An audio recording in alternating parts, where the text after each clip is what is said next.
이번 시간엔 국내 작가 두 분의 작품을 소개해 드리도록 하겠습니다. 1960년대와 70년대 작품 활동을 많이 한 작품인데요.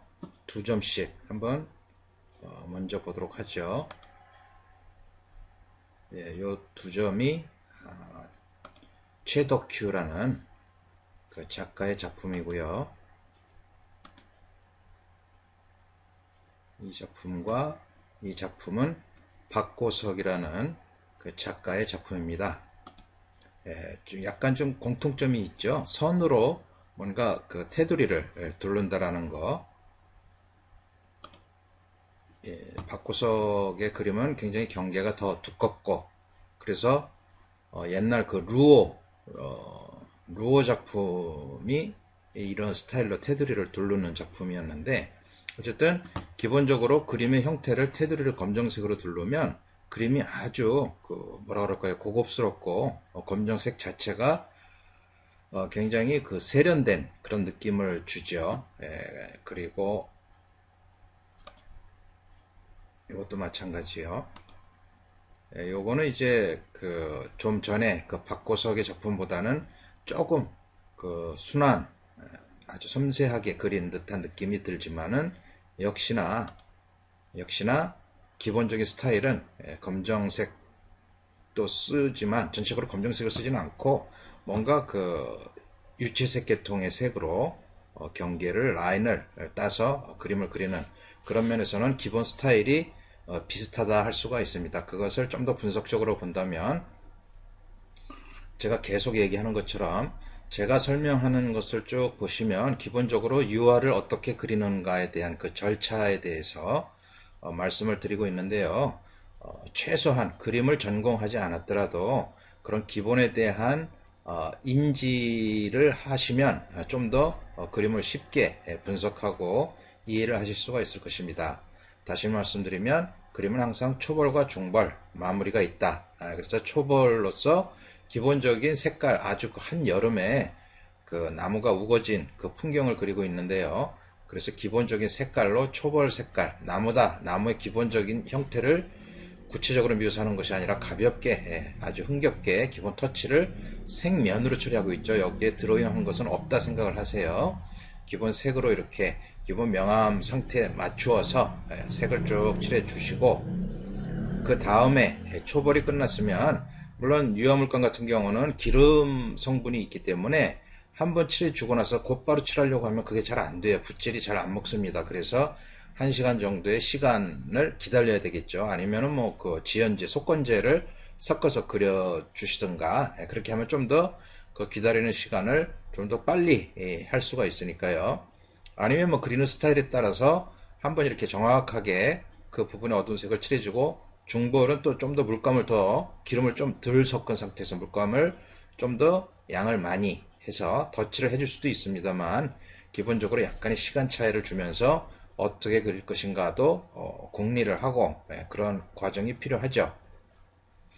그렇게 해서 이제 중벌 과정에서 기본적인 색면도 만들어주고, 그렇게 하면서 나무 줄기도 그려주고, 그렇게 중벌까지 표현을 했습니다. 그리고 나서 마지막 마무리 단계에서 이제 선을 가지고 형태를 잡아주는데, 그냥 단순하게 그 물체의 형태감만 잡아주는 것이 아니라 드로잉 자체도 하나의 그림을 표현해주는 하나의 표현법이기 때문에 그 형태감을 잡는데 신경을 쓰지 않고 아주 자유로운 필력으로 뭔가 그림의 어떤 그 생동감을 보여주는 아주 그 유연한 터치를 잡아주고 있습니다. 그래서 형태감을 각각의 그 물체에 따라서 청색 계통도 쓰고 붉은색 계통도 쓰고, 그렇게 해서 표현을 했죠. 물론 나무도 그 사람들도 약간 이렇게 표현해 주면서 전체적인 그림의 어떤 그 뭐라 그럴까, 소박한 그런 아기자기한 느낌을 자전거도 그려주고요. 그렇게 표현을 했죠. 아주 빨리 그린 듯 하지만 역시나 이것도 시간을 좀 더 두고 뭔가 나름대로 전체의 느낌을 잡아가면서 작품으로 완성을 한 것입니다. 자, 이것은 최덕규 화백이 70년대의 그 서울을 남산에서 보고 그린 그림이죠.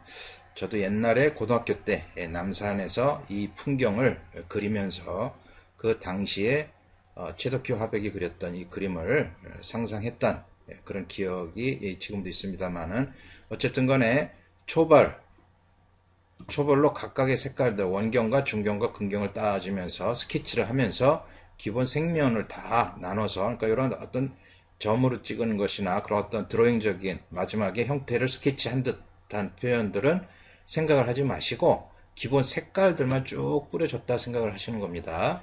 네, 그렇게 해주고, 그것이 이제 초벌이 됐고, 그 다음에 중벌이 됐을 때 좀 더 디테일하게 같은 면에서도 기본 그림자 같은 부분과 뭔가 앞과 뒤 그런 색깔들, 이런 바위 같은 경우 멀리 산에서도 이제 바위 색깔이 있고 좀 더 색깔이 조금씩 변화가 있으니까 그런 것도 중벌로 쭉 표현해 줬을 것입니다.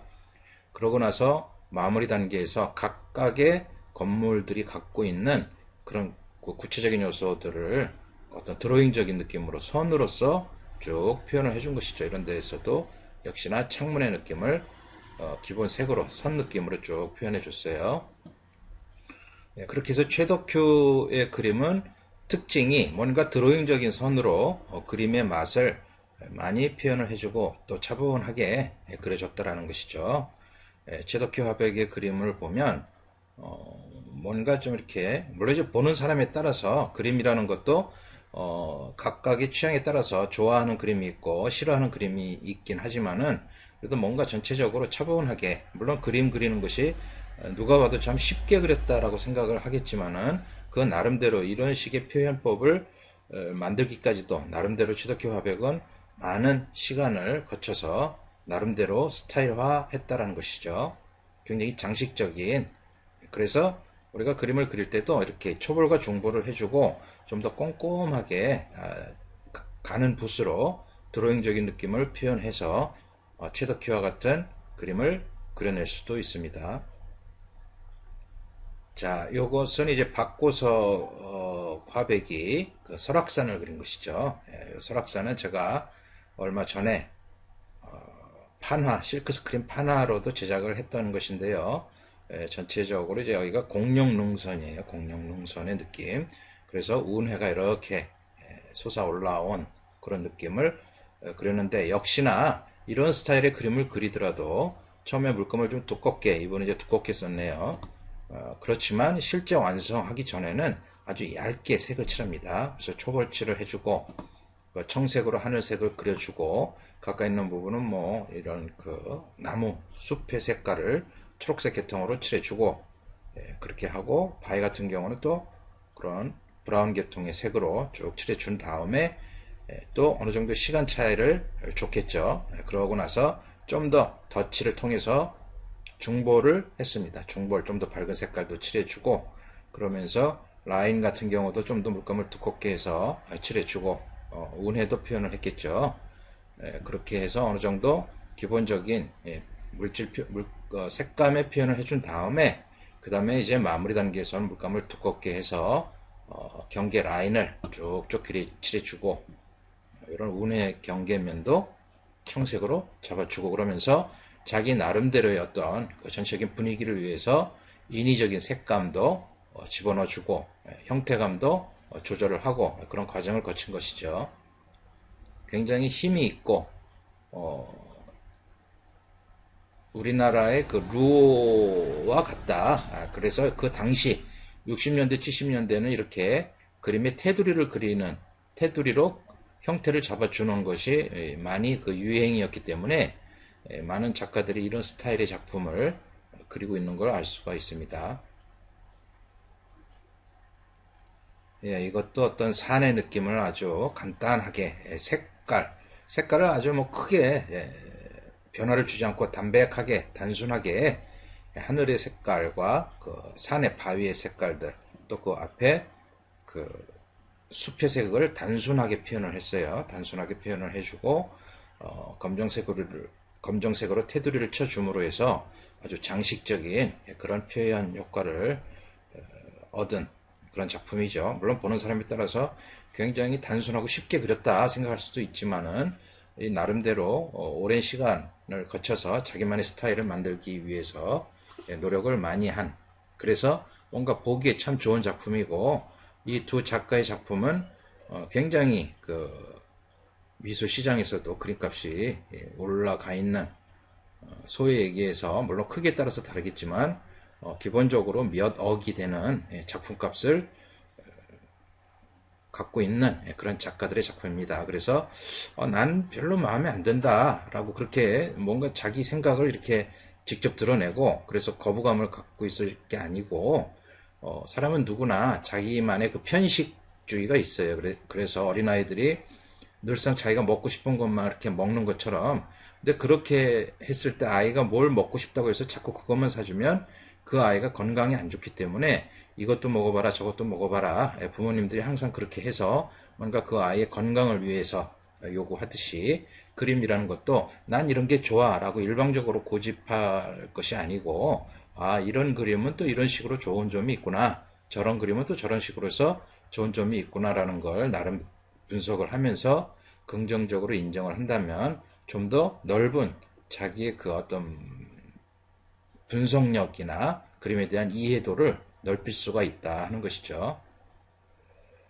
예, 이렇게 딱 비교를 해보니까 굉장히 다르죠. 이 그림과 이 그림의 차이 굉장히 강직하고 그런 무게감이 있어 보이는 반면에 굉장히 가볍고 뭔가 좀 여성스러울 정도의 그 산들산들한 느낌이 있습니다. 이것이 뭐 이거랑 그림이라는 것은 이것과 비교를 해서 이 그림보다 이 그림이 좋다 나쁘다 얘기할 수는 없습니다. 다양한 사람들의 다양한 표현법이 있기 때문에 이 사람은 이런 식으로 해서 자기만의 표현을 아주 섬세하게 표현을 했구나, 그렇게 또 인정을 하는 것이고, 거기에 비해서 또 이 사람은 또 자기의 성격이나 색깔과 또 다르게, 다른 사람과 다르게 굉장히 힘있고 강직하게 표현을 했구나, 그런 식으로 이해를 해주시면 좋을 것 같아요. 그러면서 또한 요 정도는 나도 그릴 수 있다라는 뭔가 그림에 대한 자신감, 표현력을 얻게 된다면 그건 뭐 더더욱 금상첨화하겠죠. 그래서 뭔가 단순하게 기본 색깔들을 잡아주고 굵직한 그 선으로 이렇게 형태를 잡아준다라는 거, 꼭 검정색이 아니고 뭐 붉은색도 좋고 뭐 자기가 좋아하는 색깔 뭐 초록색도 좋고 뭐 어떤 색으로 해줘도 괜찮아요. 이렇게 검정색 하나만으로 하는 것이 아니고 이렇게 여러 색깔을 가지고 해줄 수도 있고, 또 담백하게 이렇게 장식적으로 형태를 잡아서 작품을 만들 수도 있고, 그래서 뭔가 내가 만들어 직접 남의 그림만 보는 것이 아니라 내가 직접 그려낼 수 있다면 그것도 아주 훌륭한 예술 작업이 되는 건데, 예술 작업이라는 것이 뭐 그렇게 뭐 특별하고 대단한 것이 아니고, 나름대로 이런 데서도 보면은 빛이 왼쪽에서 오니까 왼쪽 부분이 밝고 그 반대쪽은 조금씩 어두워지죠. 그리고 음영 관계도 따져보고 그런다면은 누구나 예술가로서 갖고 있는 그 사람만의 그 표현력을 얻을 수 있다는 것을 이해하시고, 그래서 직접 그림을 한번 그려보시는 그런 기회로 삼으시기를 기대합니다.